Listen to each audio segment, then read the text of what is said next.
Pastor Praveen మృతిపై IG Ashok Kumar కీలక వివరాలు వెల్లడించారు. తమకు వచ్చిన సమాచారంతో ఘటనా స్థలాన్ని పరిశీలించామని ఈ సందర్భంగా ఆయన అన్నారు.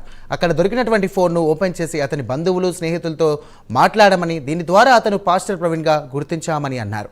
ఈ నెల 24న ఉదయం ప్రవీణ్ హైదరాబాద్ నుంచి బైక్పై బయలుదేరారని చెప్పారు. ఇక పాస్టర్ మృతిపై అనుమానాలు వ్యక్తం చేయడంతో ఎస్పీ ఆధ్వర్యంలో కేసు విచారణ కోసం సిట్ ఏర్పాటు చేసినట్లు ఆయన తెలియజేశారు. మేజిస్ట్రేట్ గారితో ఎంఆర్ఓ గారితో రిక్వెస్ట్ చేయడం జరిగింది. The team of doctors under videography ఇది పోస్ట్ మార్టం కూడా చేయడం జరిగింది. తర్వాత ఈ కేసు వీరి మృతి మీద వారి ఫ్రెండ్స్ కానీ ఇంకా కొంత ప్రజలకు కానీ అనుమానాలు ఉండడం వల్ల దీన్ని చాలా ఇంపార్టెంట్ కేసుగా పరిగణించి ఈస్ట్ గోదావరి ఎస్పీ గారి ఆధ్వర్యంలో ఒక స్పెషల్ ఇన్వెస్టిగేషన్ టీమ్ని దీన్ని దర్యాప్తు చేయడానికి మనము నియమించడం జరిగింది.